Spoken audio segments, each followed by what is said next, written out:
ओम शांति। हमने आत्मा, परमात्मा के कर्तव्य, राजयोग, इनके भिन्न भिन्न पहलुओं को जाना, समझा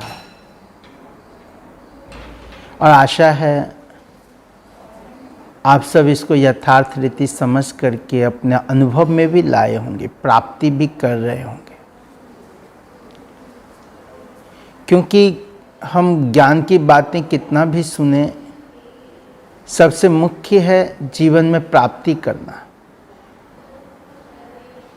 जीवन में परिवर्तन आना।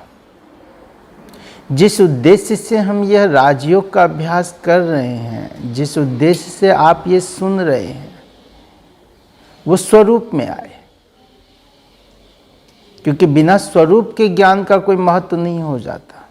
बिना परिवर्तन के ज्ञान कितना भी बड़ा क्यों ना हो, उस ज्ञान की कोई वैल्यू नहीं होती। कल हमने देखा सृष्टि चक्र के अंतर्गत परमात्मा हमें आदि मध्य अंत का ज्ञान सुनाते हैं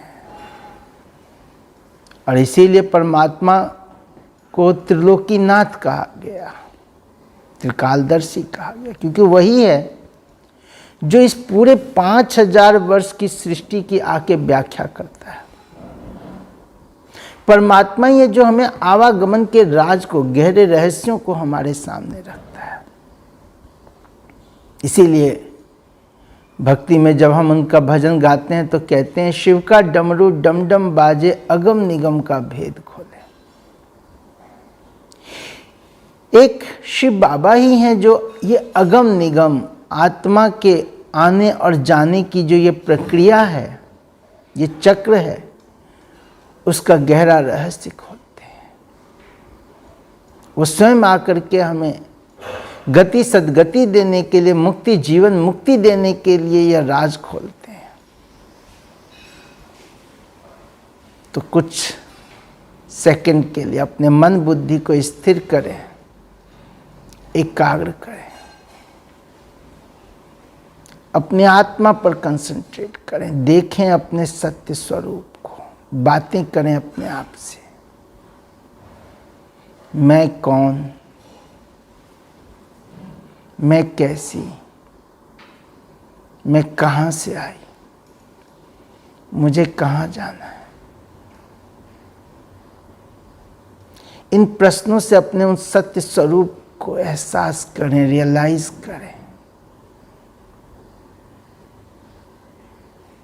जब मैं आई और अब जब मुझे जाना है,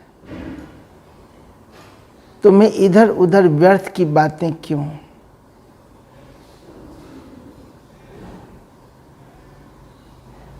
मुझे जाना है, मुझे आत्मा को जाना है, शरीर यहीं छोड़कर जाना है। अव्यक्त अशरीरी आत्मा, शरीर से मुक्त आत्मा, चैतन्य ज्योति आत्मा, दीपक आत्मा, मन मंदिर के अंदर पूरे शरीर में प्रकाश फैलाती हुई, उजाला, रोशनी, लाइट माइट स्वरूप में आत्मा, शिव बाबा परम धाम से, ब्रह्मलोक से, मुक्ति धाम से इस धरा पर देखें परमात्मा को उनके स्वरूप में। इस सृष्टि ड्रामा पर मैं आत्मा जन्म जन्मांतर से पाठ बजाते हुए और अंत में, कलयुग अंत में, इस संगम युग पर परमात्मा हम आत्माओं को वापस ले जाने के लिए हमें सत्य असत्य का बोध कराते हुए, पाप पुण्य का बोध कराते हुए,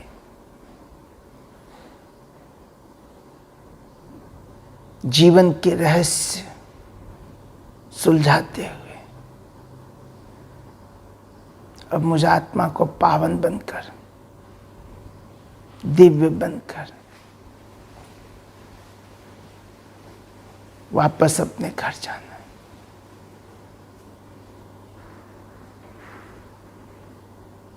ओम शांति।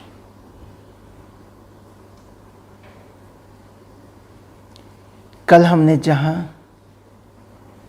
सृष्टि के 5000 वर्ष के चक्र के रहस्यों को समझा, जाना, महसूस किया,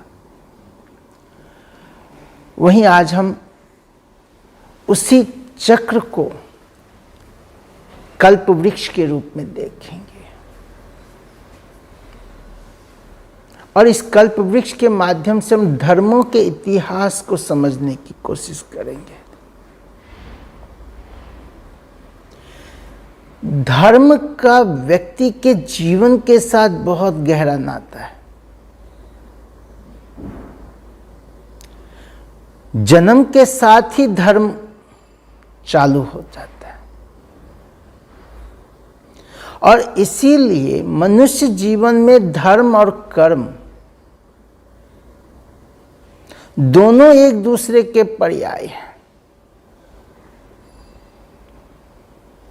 धर्म के बिना कर्म श्रेष्ठ हो नहीं सकता और कर्म के बिना कोई भी मनुष्य आत्मा रह नहीं सकती। इसीलिए आप देखेंगे संसार में कर्म के बिना जीवन नहीं है। हम आत्मा इस सृष्टि रंगमंच पर आए ही हैं कर्म करने के लिए और इसीलिए किसी ने बहुत ही अच्छा कहा कि धर्म के बिना कर्म अंधा है, वहीं कर्म के बिना धर्म लंगड़ा है। तो धर्म और कर्म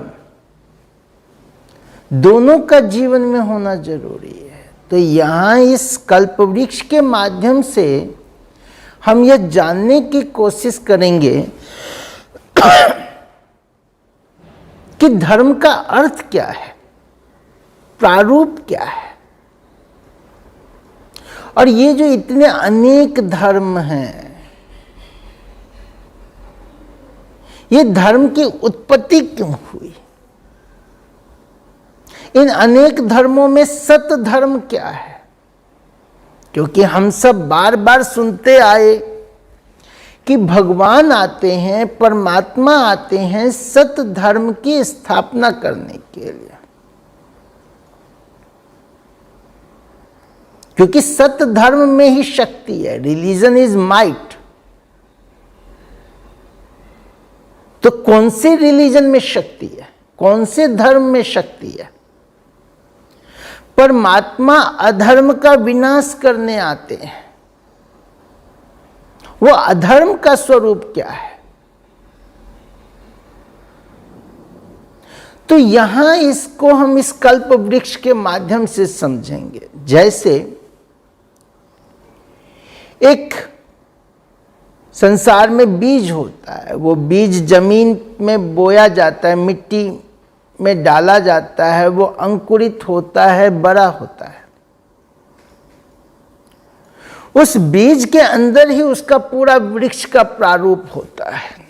उसमें कौन सा पौधा निकलेगा, पत्ते कैसे होंगे, फल कैसे होंगे, फूल कैसे होंगे, कितना बड़ा होगा, कहां तक होगा, वो सब कुछ बीज में समाया होता है। लेकिन चूंकि वो बीज जड़ बीज है, इसीलिए वो बीज नहीं बता सकता कि मेरे में किस प्रकार का वृक्ष उत्पन्न होने वाला है। लेकिन ये जो सृष्टि रूपी कल्प वृक्ष है, इस वृक्ष का चैतन्य बीज स्वयं परमात्मा है। इसीलिए गीता के उपदेश में आप यह भी सुनेंगे, भगवान उवाच, मैं इस मनुष्य सृष्टि रूपी कल्प वृक्ष का बीज रूप हूं। यह उल्टा वृक्ष है जिसका झाड़ नीचे और मैं बीज ब्रह्म योनि में हूं, परमधाम में हूं।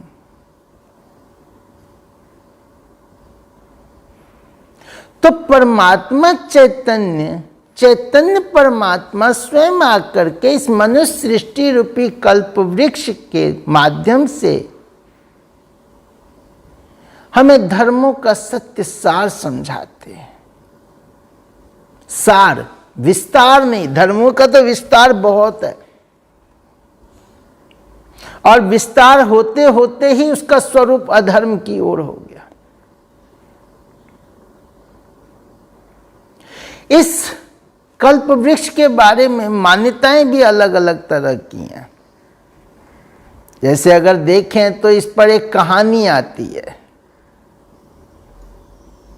कि इस कल्प वृक्ष के नीचे बैठ करके जो कुछ भी मांगा जाता है वो पूरा हो जाता है। उसमें बताते हैं कि एक मुसाफिर था, गर्मी का दिन था, वो जंगल में कहीं भटक गया, थक हार करके वो एक वृक्ष के नीचे बैठ गया।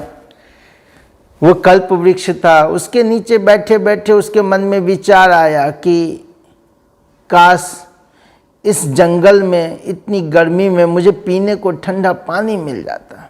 तभी कहते हैं कि सोने की सुराही में उसके आगे शीतल जल आया। उसने पानी पिया, पानी पी के वो तृप्त हो गया। अब पानी पी लिया, पानी की प्यास तो बुझ गई, लेकिन पूरा दिन जंगल में भटकता रहा तो भूख भी लगी। तो अब उसको आया कि यहाँ खाने को कुछ मिल जाता। तभी बताते हैं कि उसके आगे 56 प्रकार का भोग आ गया। वो खाया। अब 56 प्रकार का भोग था तो ज़्यादा ही खा लिया। अब थका हारा आदमी प्यास बुझा ले, खाना खा ले तो क्या होगा, नींद आएगा उसको। तो उसके मन में विचार आया कि इस जंगल में सोने की अगर मिल जाती। तभी कहते हैं जो कि उसके आगे बहुत सुंदर गद्देदार बिस्तर आया और वो उस पर जा करके सोने लगा। सोते सोते उसके मन में एक विचार और आया कि मैं तो जंगल में हूँ, यहाँ दूर दूर तक कोई मनुष्य नहीं, और इस जंगल में तो जंगली जानवर भी बहुत सारे होंगे। अगर कोई आके मुझे खा गया तो। तभी कहते हैं कि बाघ आता है और उसको खा जाता है। विचार करके देखिए, क्या ऐसा कोई वृक्ष होगा? अगर ऐसा कोई वृक्ष होता तो हम सबको इतना भाग दौड़ ये वो करने की तो जरूरत ही नहीं पड़ती। हम उस वृक्ष के नीचे जाते, बैठ करके कामना करते, संकल्प करते और इच्छा पूर्ति का वरदान मिल जाता। वास्तव में ऐसा कोई वृक्ष नहीं है। ये इस मनुष्य सृष्टि रूपी कल्प वृक्ष की बात है, जहां आप नीचे देख रहे हैं कि नीचे इस वृक्ष का आदि और अंत, यानी कि पुरानी सृष्टि का अंत और नई सृष्टि के आदि का संगम समय दिखाया गया है। जहां स्वयं प्रजापिता ब्रह्मा, जगदम्बा सरस्वती, देवी सरस्वती और ब्रह्मा कुमार कुमारियां इस जड़ में बैठ करके नए वृक्ष की कलम लगा रहे हैं, तपस्या के द्वारा, साधना के द्वारा। यहां नए वृक्ष की कलम लगाई जा रही है, बीजारोपण नहीं हो रहा है। यह इस बात का प्रतीक है कि पुरानी सृष्टि से ही, जैसे वो होता है ना कि पुराने वृक्ष से आप कोई कलम तोड़ करके लगाते हैं तो नया पेड़ पैदा हो जाता है, तो ऐसे ही परमात्मा पुरानी सृष्टि को ही रिजुवनेट करने आए हैं, नया बनाने, परिवर्तन करने आए हैं। और उसके लिए परमात्मा इस संगम युग पर हम आत्माओं को तपस्या सिखा रहे हैं, राजयोग सिखा रहे हैं। जीवन परिवर्तन के लिए आध्यात्मिक ज्ञान से हम आत्माओं को सींच रहे हैं, पावन बना रहे हैं। तो ये संगम युग दिखाया गया है, जहां जड़ में बैठ करके आत्माएं जब तपस्या करती हैं तो उस तपस्या के फलस्वरूप संकल्प इतने पावरफुल श्रेष्ठ हो जाते हैं जो संकल्प सिद्ध हो जाता है। यहां ये बताया गया कि आप श्रेष्ठ संकल्प करेंगे तो वो भी पूरा होगा, और अगर कोई व्यर्थ व निगेटिव संकल्प पैदा करेंगे तो वो भी पूरा होगा। इस मुसाफिर के कहानी से हमें यही प्रेरणा मिलती है। इसीलिए कहा गया योगी के लिए जो आत्माएं अपनी मन की शक्ति को बढ़ा लेती हैं, आत्मिक शक्ति को बढ़ा लेती हैं, आत्मिक शक्ति जागृत कर लेते हैं, उनके लिए व्यर्थ विचार करना, निगेटिव विचार करना, यह अपने आप में बहुत ही घातक हो सकता है। तो परमात्मा हमें इस संगम युग पर आकर के श्रेष्ठ कर्म करना, श्रेष्ठ संकल्प करना, यह संगम युग है जब स्वयं परमात्मा हम आत्माओं को ज्ञान के गहरे रहस्यों से सजाते हैं, संवारते हैं। धर्म का अर्थ क्या है? धर्म का अर्थ है आचरण। हमारे आचरण में श्रेष्ठता है, हमारे व्यवहार में श्रेष्ठता है, हमारे कर्मों में श्रेष्ठता है। धर्म का अर्थ है जीवन का मूल्य। तो परमात्मा वो धर्म रूपी धारणा हमारे कराते हैं, हमारे आचरण में, व्यवहार में, कर्मों में श्रेष्ठता लेके आते हैं, जिसके फलस्वरूप नव वृक्ष का, नव युग का आगमन होता है, नई दुनिया का आगमन होता है, नए कल्प वृक्ष की शुरुआत होती है।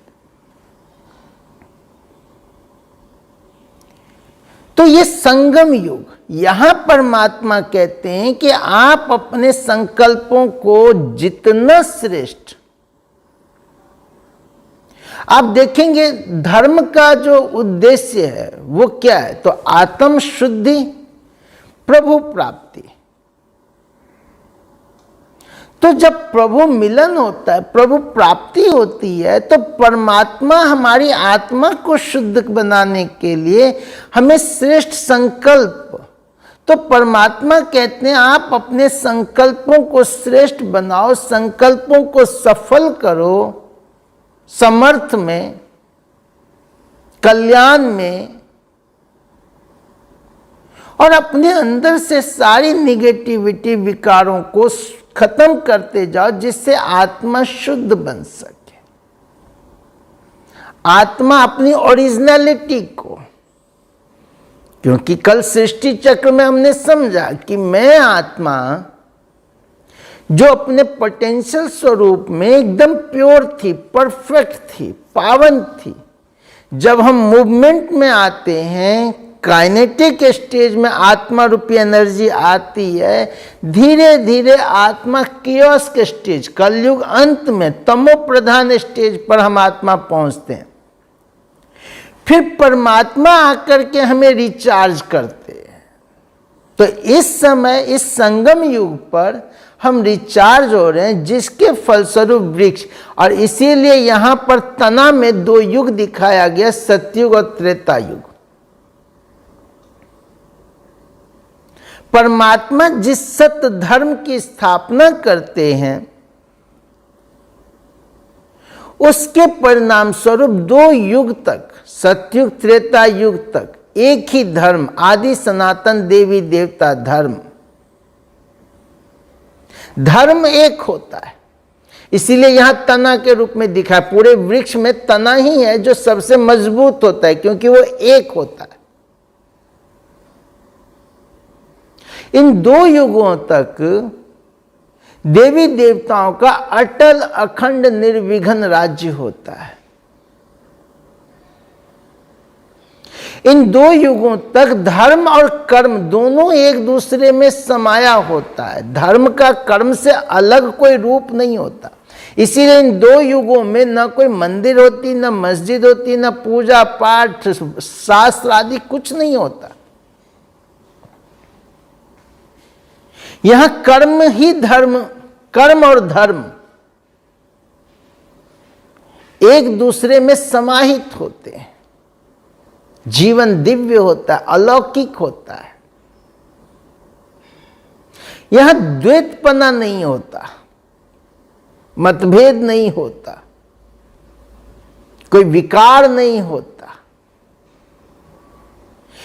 ये इस सृष्टि का सबसे सुंदर समय स्वर्ण युग कहलाता था, जहां सतयुग में श्री राधे, श्री कृष्ण, श्री लक्ष्मी, श्री नारायण का राज्य था, वहीं त्रेता में श्री सीता, श्री राम का। और इन दोनों युगों तक धर्म अपने श्रेष्ठतम स्टेज पर। परमात्मा हमें ऐसे धर्म को अपनाने की शिक्षा देते हैं, प्रेरणा देते हैं। परमात्मा हमें आह्वान करते हैं कि अब दैहिक धर्मों को छोड़ करके सत धर्म को अपनाओ, आत्म धर्म को अपनाओ, जिसके परिणाम स्वरूप हम दैवी दुनिया में अटल अखंड निर्विघ्न राज्य को प्राप्त कर सकें। और जो इस कार्य में मददगार बनते हैं वही उस दुनिया में जाते हैं। जैसे आप देखेंगे कि जब भारत को आजाद जिन लोगों ने कराया, आजादी के बाद वही लोग भारत की राज सत्ता को प्राप्त किए। इसी प्रकार भगवान कहते हैं, परमात्मा कहते हैं कि उस एक धर्म, एक राज्य, एक भाषा, एक मत, एक कुल में आने के लिए आत्म धर्म को अपनाओ, स्वधर्म को अपनाओ। इसी दुनिया को, इसी सतयुग त्रेता युग को जन्नत कहा गया, बहिष्ठ कहा गया, पैराडाइज कहा गया, हेवन कहा गया, सचखंड कहा गया, स्वर्ग कहा गया। इस दुनिया को भिन्न भिन्न नामों से हर धर्मों में इसका गायन है। लेकिन ऐसा नहीं है कि कोई हिंदू शरीर छोड़ेगा तो वो स्वर्ग में जाएगा, कोई मुसलमान शरीर छोड़ेगा तो वो जन्नत बहिष्ठ में जाएगा, कोई क्रिश्चियन शरीर छोड़ेगा तो वो पैराडाइज में जाएगा, कोई सिख शरीर छोड़ेगा तो सचखंड में। कोई भी हिंदू, मुस्लिम, क्रिश्चियन, सिख, बौद्ध कोई उस दुनिया में नहीं जाएगा। उस दुनिया में जाने के लिए परमात्मा कहते हैं जो इस संगम युग पर एक धर्म, एक राज्य, एक भाषा, एक मत, एक कुल को अपनाएंगी, जो आत्माएं स्वधर्म में स्थित होंगी, वही आत्माएं उस एक धर्म, एक राज्य, एक भाषा, एक मत, एक कुल वाली दुनिया में आ सकती है। तो परमात्मा हमें इस समय एक धर्म, आज संसार में हम देखते हैं कितने प्रकार के दैहिक धर्म हैं, और ये धर्म देह पर आधारित है। इसीलिए कहते हैं, एक कहानी इस पर बहुत छोटी सी है कि चार माताएं होती हैं, हिंदू, मुस्लिम, क्रिश्चियन, सिख, और चारों माताएं हॉस्पिटल में एक साथ बच्चा पैदा करती हैं। तो जो नर्स होते हैं वो चारों बच्चों को एक साथ रख देती हैं। जब माताएं होश में आती हैं तो वो चिल्लाने लगती हैं कि मुझे मेरा हिंदू बच्चा दो, कोई कहते मुझे मेरा मुस्लिम बच्चा दो, मेरा क्रिश्चियन बच्चा दो, मेरा सिख बच्चा दो।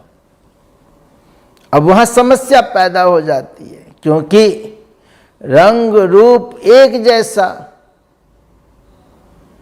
तो डॉक्टर आता है, तो डॉक्टर चारों बच्चे वहां होते हैं, तो उन माताओं को कहते हैं जो कि इसमें से जिसका हिंदू बच्चा वो अपना हिंदू बच्चा ले ले, जो मुस्लिम है वो मुस्लिम बच्चा ले ले, अपना अपना बच्चा ले ले। तो माताएं कहती हैं जो कि हम कैसे पहचाने कि कौन हिंदू है, कौन मुस्लिम है, कौन क्रिश्चियन है, कौन सिख है। तो डॉक्टर कहते हैं जब चमड़ी एक, खून एक, तो हम अभी से इनके अंदर ये हिंदू, मुस्लिम, क्रिश्चियनिटी, सिखिज्म का भाव क्यों भर रहे हैं? कोई हिंदू जनेऊ पहन के पैदा नहीं होता, कोई मुस्लिम दाढ़ी लगा के पैदा नहीं होता, कोई क्रिश्चियन क्रॉस पहन के पैदा नहीं होता, कोई सिख पगड़ी पहन के पैदा नहीं होता। ये देह के धर्म है, दैहिक धर्म है। और इसीलिए आज हम देखते हैं कि धर्मों का कितना अधिक जंजाल इस संसार में खड़ा है। धर्मों के इतने टुकड़े, धर्म में ही कितने धर्म पैदा हो गए। परमात्मा कहते हैं अब इस दैहिक धर्म को छोड़ो, तुम देह नहीं हो, तुम आत्मा हो, आत्मा हो। आत्मा का धर्म क्या है? आत्मा का धर्म है शांति, प्रेम। आत्मा का धर्म है भाईचारा। परमात्मा कहते हैं अब अपने शांति स्वधर्म में स्थित हो जाओ। मैं आत्मा शांत स्वरूप। शांति से बड़ा कोई धर्म नहीं है, प्रेम से बड़ा कोई धर्म नहीं है, भाईचारा से बड़ा कोई धर्म नहीं है। अब इन दैहिक धर्मों को भूलो, आत्मा के धर्म में स्थित हो, क्योंकि मैं आत्मा हूं, मैं देह नहीं हूं। मैं कोई हिंदू नहीं हूं, मैं कोई मुस्लिम नहीं हूं, मैं कोई क्रिश्चियन नहीं हूं, मैं कोई सिखिज्म नहीं हूं। एक राज्य, सतयुग त्रेता युग, दोनों युगों में एक राज्य होता है, एक का राज्य होता है। आज की दुनिया में तो आप देखें, आज तो राज्य पद्धति भी नहीं, आज तो प्रजातंत्र, प्रजा का प्रजा पर राज्य है। आज की तो राज्य व्यवस्था भी हमेशा विचलित होती रहती है। वहां अटल अखंड निर्विघ्न राज्य होता है, क्योंकि एक राज्य। अब उस एक राज्य वाली दुनिया में कौन आएगी? तो परमात्मा कहते हैं जो आत्माएं इस समय अपनी इंद्रियों का राजा बनेंगी। इसीलिए गीता के अंदर बार बार भगवान उवाच, हे अर्जुन तू इंद्रिय जीत बन, अपनी इंद्रियों पर शासन कर। दूसरों पर शासन करना क्या बड़ी बात है। सिकंदर विश्व विजेता बना, लेकिन अपने मन का गुलाम रहा, अपनी इच्छाएं तृष्णाओं का गुलाम रहा। परमात्मा कहते हैं स्वयं को जीतो। अगर इंद्रियों को जीत लिया तो संसार के सारे दुर्ग जीत लेगा,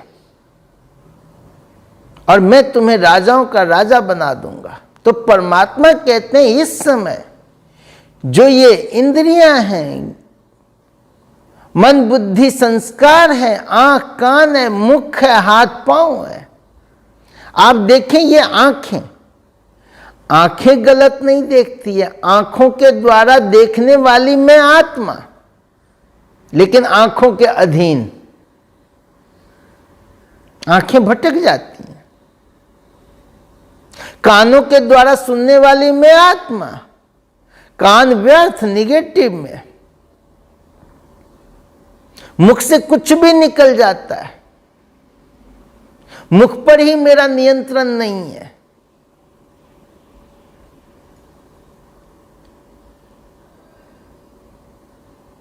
तो इस प्रकार से मैं आत्मा, और आजकल तो हाथ पांव पर भी लोगों का कंट्रोल नहीं रहा। तो मैं आत्मा अपनी इंद्रियों की गुलाम बन गई हूं। परमात्मा कहते हैं हे आत्मा अब इंद्रिय जीत बन, मालिक बन। आत्मा मालिक, आत्मा राजा, तब उस एक राज्य वाली दुनिया में हम आ सकते हैं। एक भाषा, आज भाषा भेद, कितने सारे भाषाएं, और भाषाओं के नाम पर कितना बड़ा जंग चलता है। यहां तो हर 100 किलोमीटर के बाद एक नई भाषा का जन्म है। तो अनेक भाषाएं। परमात्मा कहते हैं अब दैहिक भाषा छोड़ आत्म भाषा, आत्मा की भाषा को अपनाओ। और आत्मा की भाषा क्या है? क्योंकि आत्मा की भाषा ऐसी है जो दुनिया में हर जगह बोली जाती है और हर कोई जानता है। वह है प्रेम की भाषा, मौन की भाषा, नैनों की भाषा। और ये प्रेम की भाषा ऐसी भाषा है जिसको जानवर भी समझते हैं, पेड़ पौधे भी समझते हैं। आप कोई भाषा आता हो ना आता हो, प्रेम की भाषा की दुनिया में हर जगह पहचान है। लेकिन हम प्रेम की भाषा भूल करके दैहिक भाषा में लगते और भाषा भेद में मतभेद पैदा होता। एक मत, आज तो घर में 4 लोग हैं, चारों के मत अलग अलग। कितने प्रकार के मत, मनमत, परमत, गुरु मत, शास्त्र मत, अनेक मत में मतांतर बन गए। हम मनमत परमत के तो गुलाम थे ही, लेकिन गुरु मत किस लिए मिला था? आपसी प्रेम भाईचारे के लिए। आज जितने गुरु उतने प्रकार के मत, और गुरुओं के मत से तो भेदभाव और बढ़ा। एक गुरु का दूसरे गुरु के साथ मेल मिलाप नहीं। कैसा गुरु? गुरुडम व्यवस्था ने तो संसार का और ही सर्वनाश किया है, पतन की ओर लेके गया। शास्त्र मत, शास्त्रों को बहुत ऊंचा मान सम्मान, शास्त्रों में बहुत अच्छी अच्छी बातें हैं, बहुत गहरी बातें हैं। लेकिन उन्हीं शास्त्रों के द्वारा गिरावट भी हुई।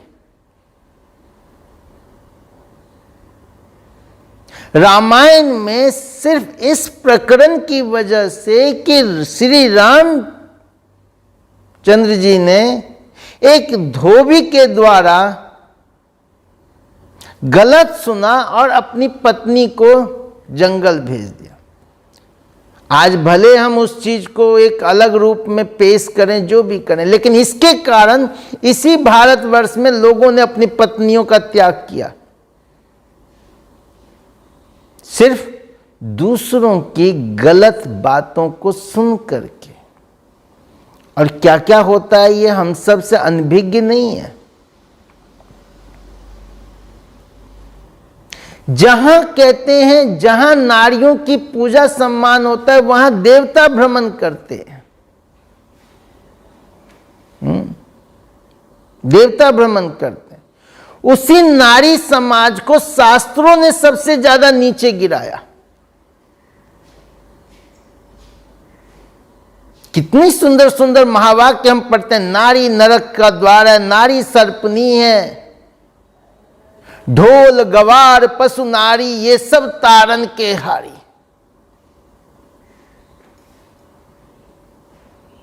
कई धर्मशास्त्रों ने तो यहां तक कह दिया कि नारी में आत्मा ही नहीं होती है, वो नारी पशु के कुछ चीज से पैदा हुई है।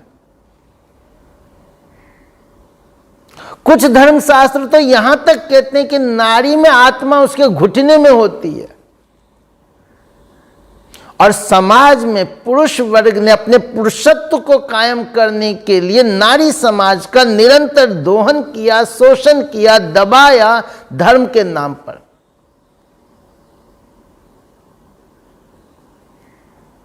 तो शास्त्र इस प्रकार से अनेक मत मतांतर इस सृष्टि के पतन का कारण बना।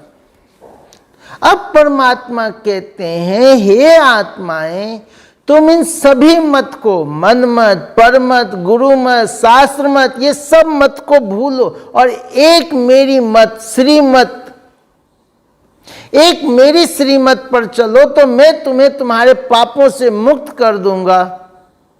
एक मेरी श्रीमत पर चलो तो मैं तुम्हें राज्य भाग्य के अधिकारी बना दूंगा, डबल ताज अधिकारी बना दूंगा।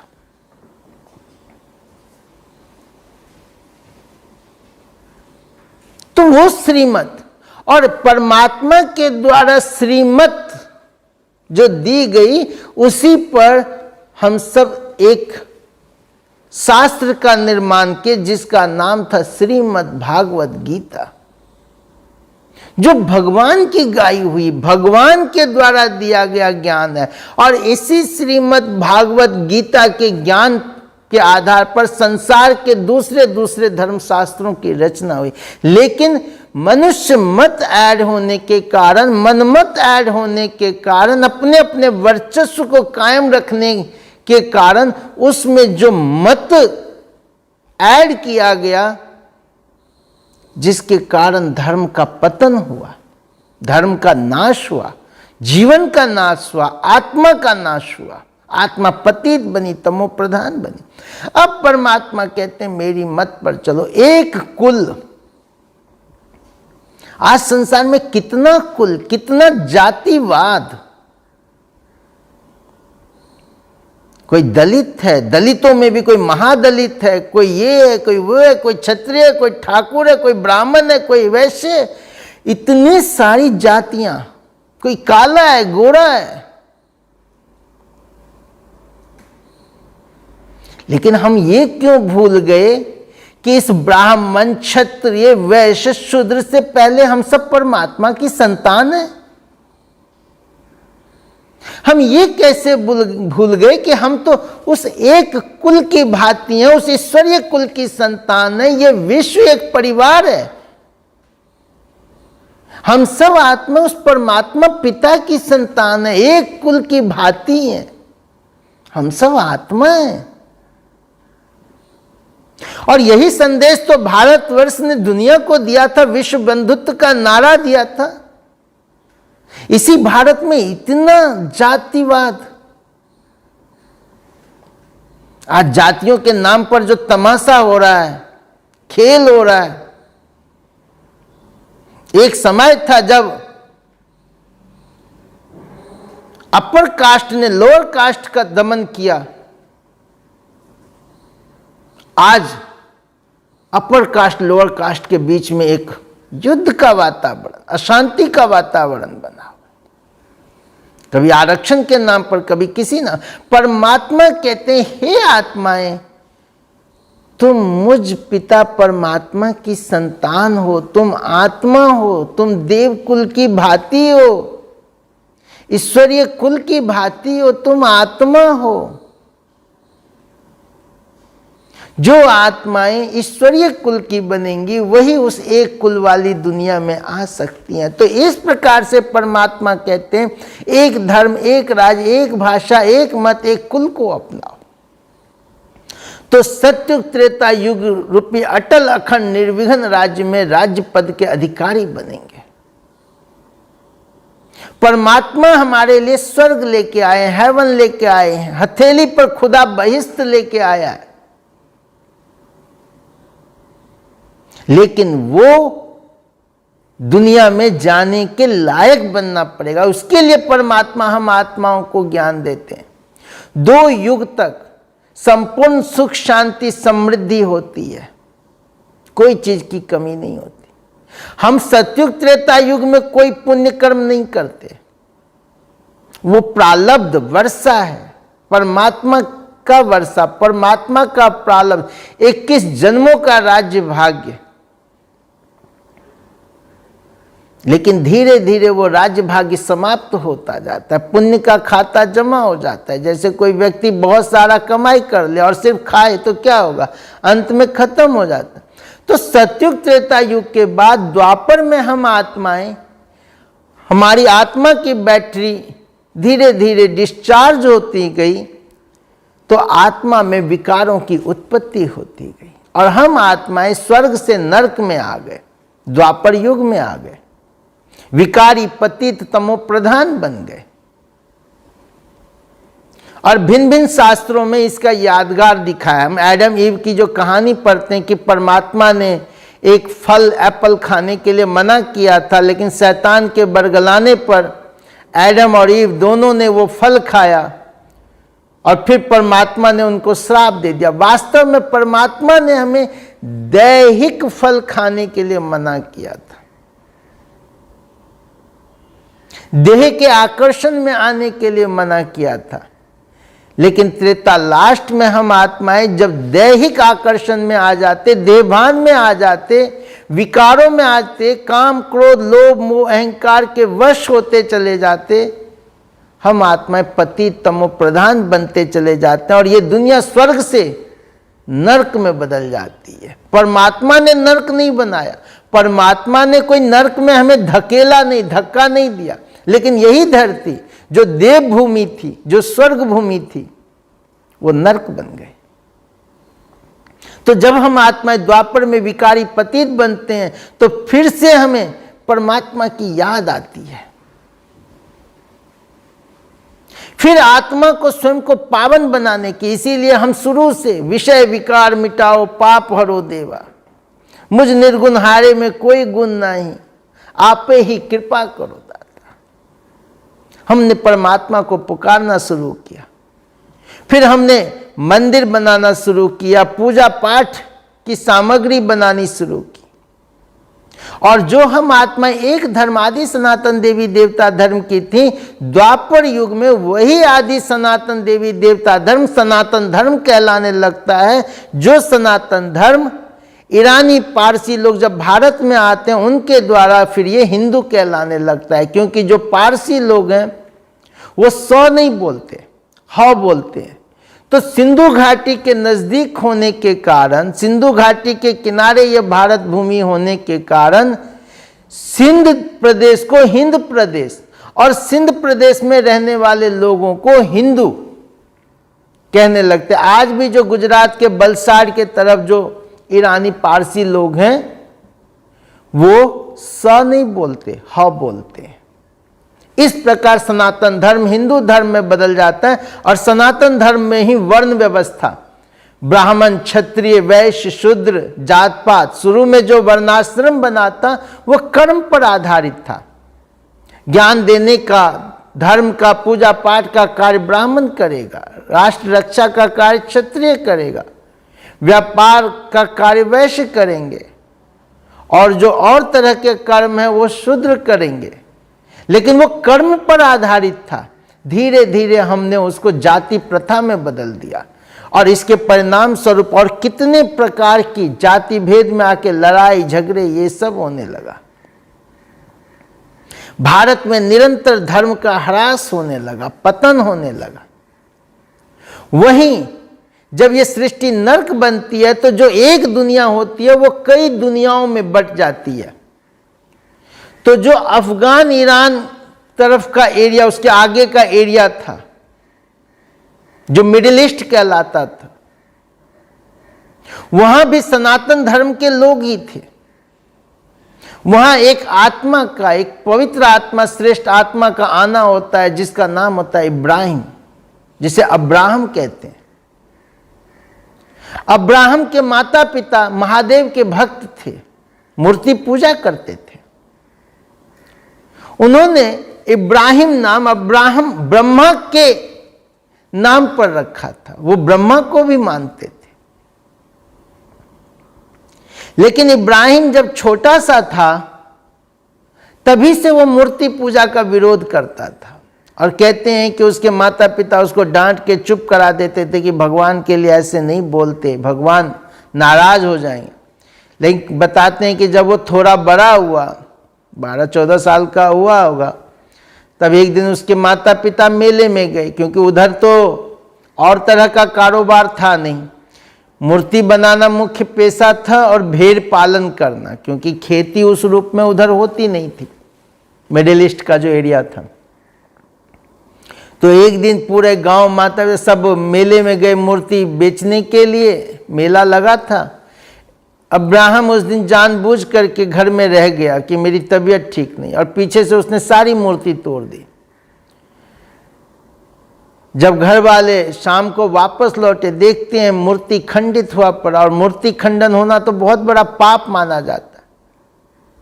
तो घर में तो सिर्फ यही था। वो इब्राहिम को बुलाते हैं, कहते हैं तूने ये क्या किया? इब्राहिम कहते हैं मैंने कुछ नहीं किया। ये सब आपस में लड़ने लगे। तो उसके पिताजी कहते हैं जो कि ये कैसे लड़ेंगे, तो मिट्टी की मूर्ति है। इब्राहिम कहता है जब मैं कहता हूं ये मिट्टी की मूर्ति है, तब तो आप कहते हैं नहीं ये भगवान है, देवी देवता है, और आज आप ही कह रहे हैं। तब इब्राहिम के पिता की आंख खुलते, लेकिन इसने मूर्ति तोड़ा था और गांव वालों को पता चल जाएगा तो मार देंगे इसको, इसलिए इसको रातों रात कुछ नौकर चाकर और कुछ भेड़ियां दे करके इसको दूर भेज दिया जाता है। इसकी आगे और बहुत लंबी कहानी है, लेकिन सार संक्षेप में इब्राहिम आगे जाकर के धर्म का प्रचार प्रसार करता है, जिसमें वो मुख्य रूप से जो धर्म में जो गिरावट आई, तो धर्म को स्थापित करने के लिए वो उपदेश देता है 5 बार नमाज पढ़ना, कुरान पढ़ना, हज करना, जकात भरना, और इस तरह से धर्म पे लोगों को टिकाने का कार्य करता है। वो कहता है जो कि ईश्वर अल्लाह एक है, वो नूर है, ज्योति है, ये कोई मूर्ति भगवान नहीं है। उसके 2 संतान पैदा होते हैं, एक का नाम इस्माइल, दूसरे का इजहाक। एक के द्वारा इस्लाम धर्म की स्थापना होती है और इजहाक के द्वारा यहूदी धर्म की स्थापना होती है। ध्यान देंगे आदि सनातन देवी देवता धर्म से सनातन धर्म जो एक तरफ हिंदू बना, और इसी सनातन धर्म से अब इस्लाम धर्म की स्थापना होती है, यहूदी धर्म की स्थापना। इसीलिए इब्राहिम को मुसलमान, यहूदी, क्रिश्चियन ये सब अपना ग्रैंडफादर मानते हैं, आदि पिता मानते हैं।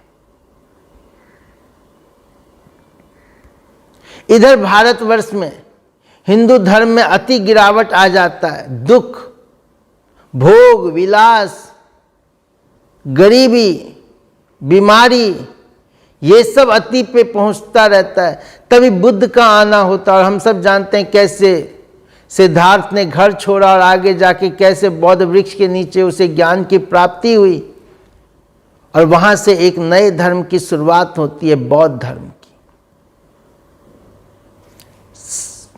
आदि सनातन देवी देवता धर्म, सनातन धर्म, इस्लाम धर्म, यहूदी धर्म, इधर बौद्ध धर्म। आज से 2500 वर्ष पूर्व इब्राहिम के द्वारा इस्लाम धर्म की स्थापना होती है। वहीं भारत में बुद्ध के द्वारा बौद्ध धर्म का आगमन होता है।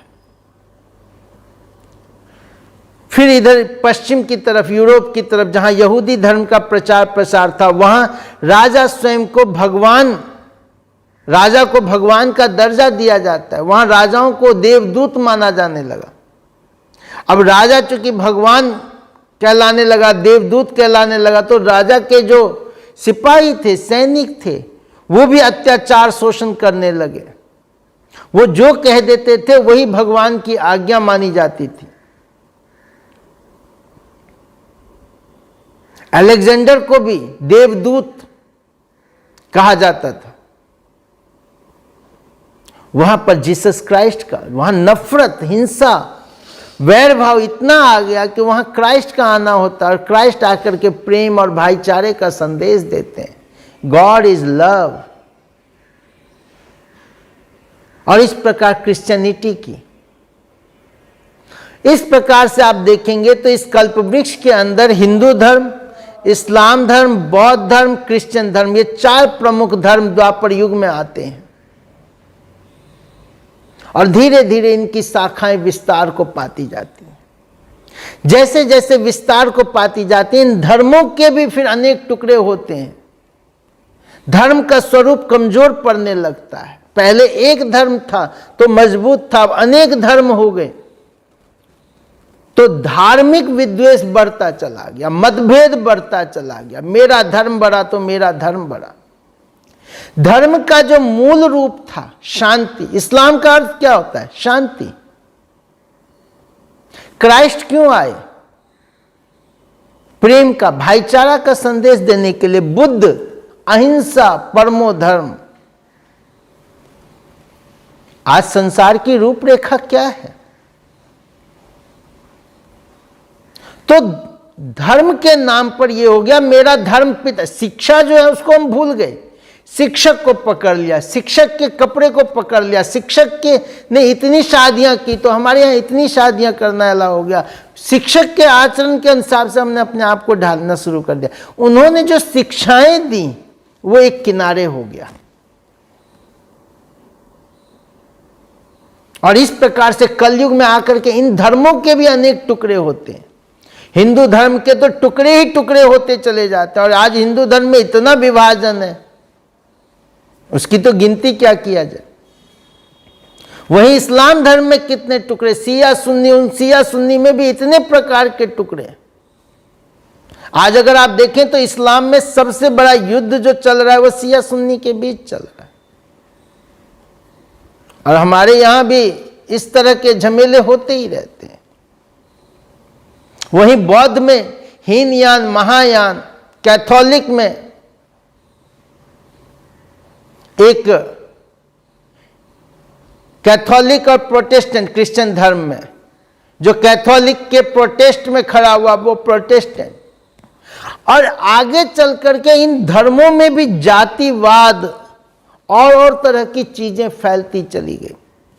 और इस प्रकार आप कलयुग में देखेंगे तो अनेक धर्म। आज से 1400 वर्ष पूर्व मोहम्मद साहब आए। मोहम्मद साहब के द्वारा फिर से इस्लाम धर्म को मजबूत करने के लिए और भी नियम कायदे को कड़े किए गए तो इस्लाम मुसलमान कहलाने लगा, उसमें शिया सुन्नी बना। उधर हिंदू धर्मों में बौद्धिज्म की तरफ बहुत ज्यादा प्रचार प्रसार होने लगा तो शंकराचार्य आए। शंकराचार्य ने देखा कि जो धर्म का कार्य करने वाले लोग हैं वो खुद ही भोग विलास में, विकारों में लिप्त हैं, आचरण में गिरावट आ रही है। तो उन्होंने संन्यास का मार्ग सिखाया,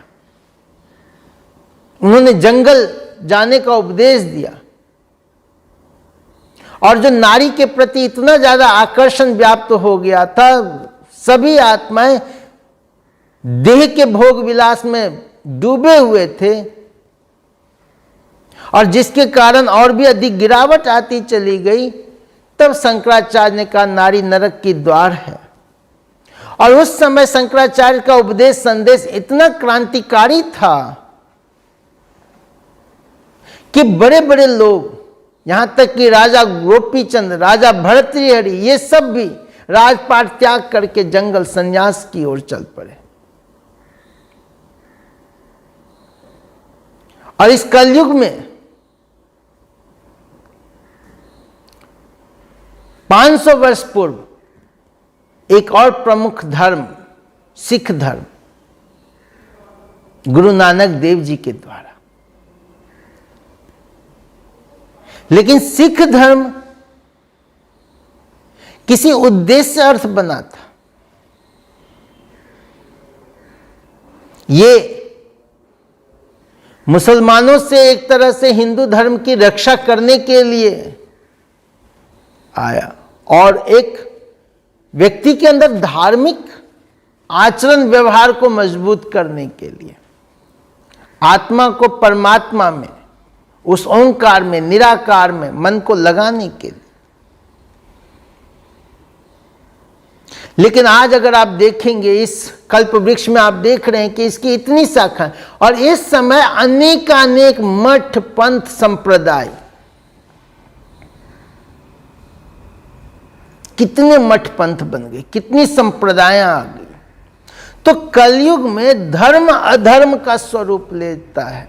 तब परमात्मा, यहां ऊपर देखेंगे ब्रह्मा को दिखाया गया है, एक तरफ कमल का फूल है, दूसरी तरफ कृष्ण को हथेली पर स्वर्ग लेके आते हुए दिखाया गया है पीपल के पत्ते पर। तो परमात्मा इस अंतिम समय में, इस संगम युग पर ब्रह्मा के द्वारा फिर से उस सत्य सनातन धर्म, उस आदि सनातन देवी देवता धर्म की स्थापना करते हैं। परमात्मा आकर के धर्म के इन गहरे रहस्यों को समझाते हैं और परमात्मा कहते हैं संसार कलयुग में रहते हुए अपना जीवन कमल पुष्प के समान बनाओ, उसके लिए पवित्र बनो, योगी बनो। संसार का त्याग करना परमात्मा नहीं सिखाते, घर गृहस्थ को त्याग करना परमात्मा नहीं सिखाते। परमात्मा कहते हैं घर घर आश्रम बन जाए, मंदिर बन जाए और हर आत्मा उस मंदिर में रहने वाली चैतन्य देवी देवता बन जाए। तो परमात्मा आकर के हमें इस समय धर्म की धारणा कराते हैं, आत्मा को सतोगुनी बनाते हैं, पावन बनाते हैं, श्रेष्ठ बनाते हैं, कमल पुष्प के समान बनाते हैं और फिर से सत्य धर्म की स्थापना होती है। और अंत में यहां दिखाया गया कि दो बिल्ले आपस में लड़ते हैं। आप देखेंगे यहां दो बिल्ले, एक तरफ कम्युनिज्म, क्योंकि जब अधर्म का स्वरूप हो जाता है तो संसार में दो प्रकार का भाव पैदा होता है, एक नास्तिकवाद और एक अंधश्रद्धा भाव। तो एक तरफ कम्युनिज्म आता है और एक तरफ यहां यूरोपियन झंडा, अमेरिका आदि, ये Australia, Britain, Australia, Spain, France, America Europe का हिस्सा नहीं है, लेकिन चूंकि यूरोपियन गुट के साथ है। और इस प्रकार दिखाया गया कि दो बिल्ले आपस में लड़ते हैं और महाविनाश, शंकर के द्वारा जो विनाश यहां दिखाया गया।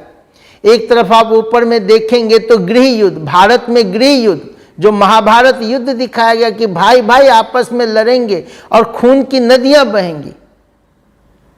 वहीं दूसरी ओर एटॉमिक युद्ध, मिसाइल युद्ध, जिसके द्वारा इस सृष्टि का महापरिवर्तन का कार्य होगा। और जब भारत में गृह युद्ध होता है, खून की नदियां बहती हैं, उसके बाद ही घी दूध की नदियां बहती हैं। और इसी के यादगार स्वरूप शास्त्रों में दिखाया गया कि अंत में महाभारत के बाद जल प्रलय, महाप्रलय, जब पूरी धरती जलमग्न हो जाती है, तब पीपल के पत्ते पर कृष्ण आता है। वास्तव में पीपल के पत्ते पर नहीं किसी बच्चे का जन्म हो सकता, पीपल के पत्ते पर कृष्ण नहीं आते। लेकिन भारत जो है, उस भारत का शेप पीपल के पत्ते के समान हो जाता है। फिर से ये जो सातों महाद्वीप है, ये एक हो जाता है।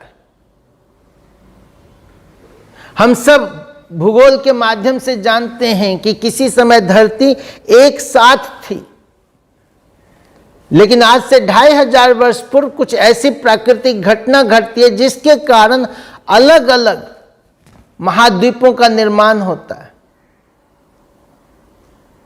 लेकिन आने वाले समय में फिर से, क्योंकि अभी हम देख रहे हैं जिस प्रकार का ग्लोबल वार्मिंग और तरह की चीजें हो रही हैं, फिर से ये सारे द्वीप एक दूसरे के साथ आकर के जुड़ जाएंगे। और उसमें भी ज्यादातर हिस्सा समुद्री पानी बढ़ने की वजह से, क्योंकि जब अंटार्कटिका, हम सब देख रहे हैं ग्लोबल वार्मिंग का स्वरूप क्या हो रहा है, तो जो ये बर्फ के पहाड़ हैं, जिस गति से ये पिघलते जा रहे हैं, समुद्र का लेयर उठता जा रहा है, धरती का ज्यादातर हिस्सा जलमग्न होगा। फिर एक छोटा सा खंड बचेगा जो भारत भूमि कहलाता है। भारत खंड का कभी अंत नहीं होता। भारत अनादि और विनाशी खंड है और इसी भारत भूमि पर परमात्मा का अवतरण होता है।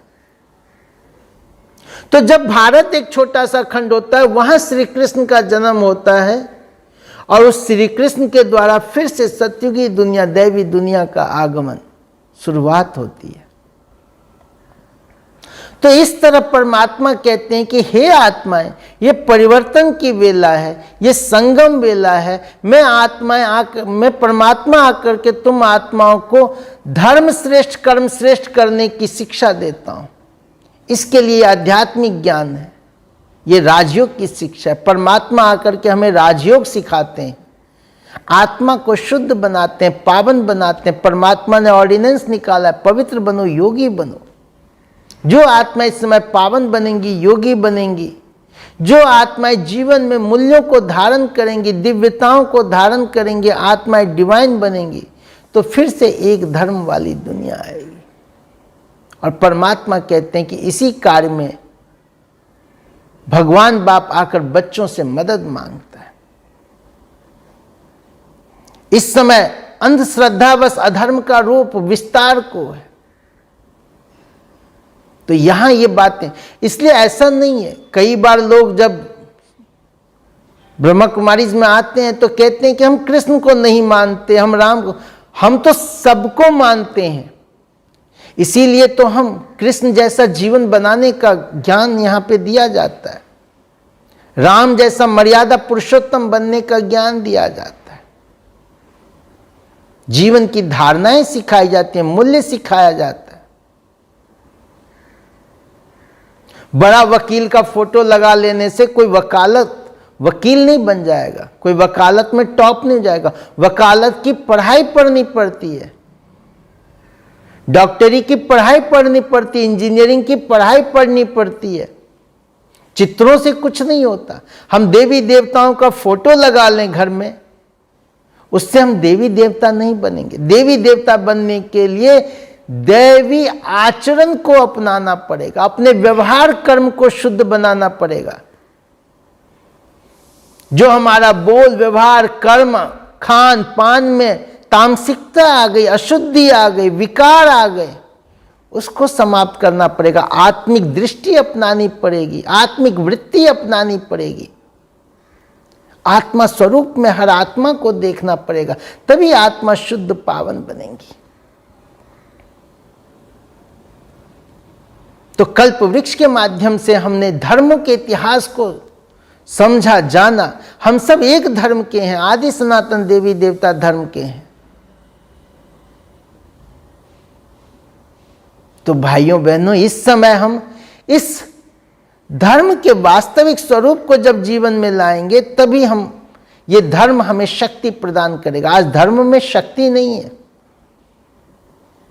और आज जिस प्रकार हम की चीजें संसार में देख रहे हैं, वो और धर्मों को कमजोर ही करेगा, क्योंकि वो दैहिक धर्म है। धर्म के नाम पर पाप, धर्म के नाम पर हिंसा, धर्म के नाम पर गलत कर्म। परमात्मा कहते हैं इस सब से मुक्त होकर के आत्मा के धर्म को अपनाओ, परमात्मा द्वारा सिखाए गए बताए गए मार्ग को अपनाओ। और हम सब अगर चिंतन करें, अगर हम सब विचार करें, तो ये हर एक के आत्मा गवाही स्वयं देगा, मन गवाही स्वयं देगा कि हाँ ये गलत है। तो इसीलिए अब हम उन चीजों का त्याग करें। गलत चीज से गलत ही जीवन बनेगा, गलत ही संसार बनेगा, और उन चीजों का विनाश होना ही है। इसीलिए शंकर के द्वारा विनाश। तो चलें हम सब आत्मा के धर्म में स्थित हो, स्वधर्म में स्थित हो। यहां किसी धर्म की निंदा करने का भाव नहीं था, यहां आपकी किसी मान्यता को ठेस पहुंचाना नहीं, लेकिन एक सत्य सार रूप में आपके आगे परमात्मा के द्वारा जो ये धर्म का इतिहास बताया गया, ये जो उलझा हुआ सूत था, इसको आप इस कल्प वृक्ष के, इस वृक्ष को आप जितना गहराई से देखेंगे, इसमें सारा अर्थ राज छिपा हुआ है। और इसी में एक तरफ वैजयंती माला दिखाई गई है। ये विजयी आत्माओं का, भगवान की मददगार जो आत्माएं बनती हैं, जो पवित्र बनती हैं, उनका यादगार है ये वैजयंती माला। ये शिव शक्ति पांडव सेना, द्वापर से लेकर धर्म का कार्य पुरुषों ने किया, यहां परमात्मा ने आके माताओं बहनों के सर पे ज्ञान का कलश रखा और माताओं बहनों के माध्यम से जन जन तक यह ज्ञान अमृत पिलाने का कार्य कर रही है। जिन माताओं बहनों को नरक का द्वार कहा गया, परमात्मा आकर के उन्हीं माताओं बहनों के द्वारा स्वर्ग स्थापन कर रहे हैं। इसीलिए ब्रह्मा कुमारी ईश्वरीय विश्वविद्यालय माताओं बहनों की संस्था है। यहां माताओं बहनों के द्वारा संसार के हर वर्ग को, हर आत्मा को शुद्ध पावन बनाने का कार्य किया जा रहा है। यह सिर्फ बहनों के लिए नहीं है, लेकिन बहनों के द्वारा चलाई जाने वाली संस्था है, जिनके सर पे स्वयं भगवान ने कलश रखा। इसीलिए शास्त्रों में दिखाया गया लक्ष्मी के सर पर कलश और लक्ष्मी के द्वारा ज्ञान अमृत पिलाया गया, जिससे हर आत्मा शुद्ध पावन बनती चली गई। ओम शांति। हम सब कुछ देर के लिए आत्मा स्वरूप में, आत्मा मालिक,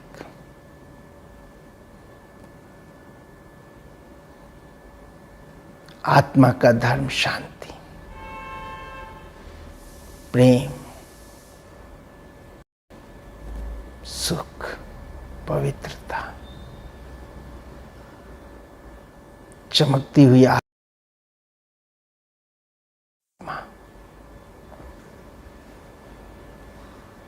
मैं शांत आत्मा हूं। शांति मेरा स्वधर्म है। मैं प्रेम स्वरूप आत्मा हूं।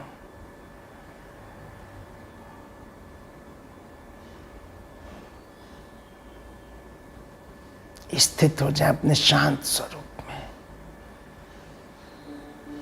शांति।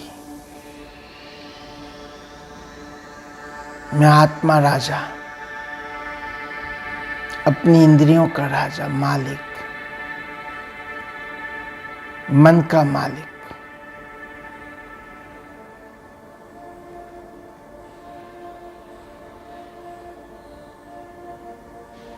अपनी आंख, कान, मुख, हाथ पांव का मालिक, इस देह का मालिक, भ्रकुटी सिंहासन रूपी अकाल तख्त पर विराजमान में अकाल तख्त आत्मा, अनादि अविनाशी आत्मा, चैतन्य आत्मा। मैं राजा हूं, मालिक हूं। ये इंद्रियां मेरे कर्मचारी हैं।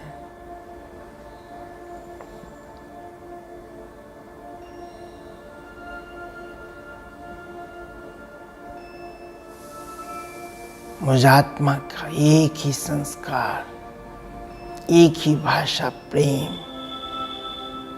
मौन,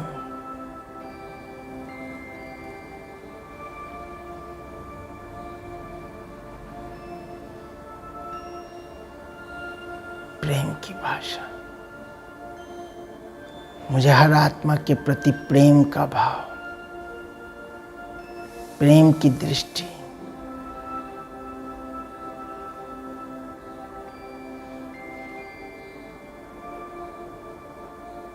एक ईश्वरीय मत। मैं आत्मा मन मत से मुक्त, परमत से मुक्त, सर्व प्रकार की मत जो गिराने वाली है, पतन वाली है, आत्मा का नाश करने वाली है, उन सभी मतों से मुक्त एक श्रीमत, परमात्मा मत, ईश्वरीय मत पर चलने वाली,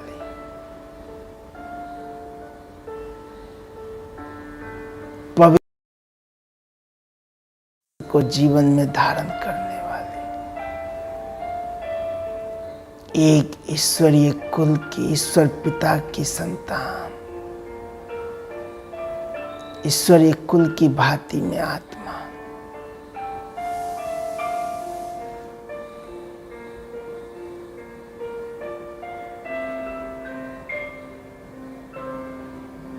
परमात्म लाइट माइट, परमात्म किरणों के नीचे सर्वशक्तिवान की सर्व शक्तियों को, सर्व गुणों को अपने में समाते हुए, उनकी लाइट माइट से आत्मा को शुद्ध पावन बनाते हुए, परमात्मा मिलन के रस का आनंद लेते हुए, शांति के सागर, सुख के सागर की किरणों में शांति, सुख, आनंद, प्रेम, खुशी का अनुभव करते हुए, चारों ओर शांति का वातावरण, शांति का वाइब्रेशन फैलाते हुए, परमात्म कार्य में मैं मददगार आत्मा, परमात्मा की भुजा, सहयोगी,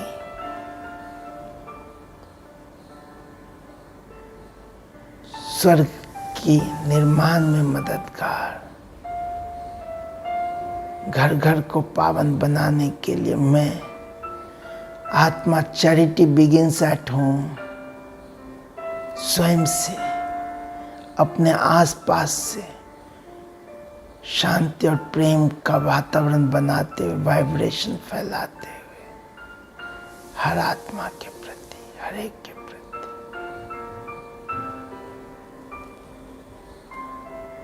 ओम शांति, शांति, शांति।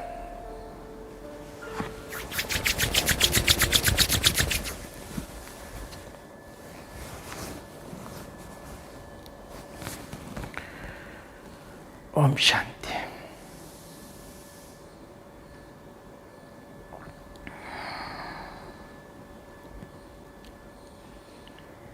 आशा है आप सब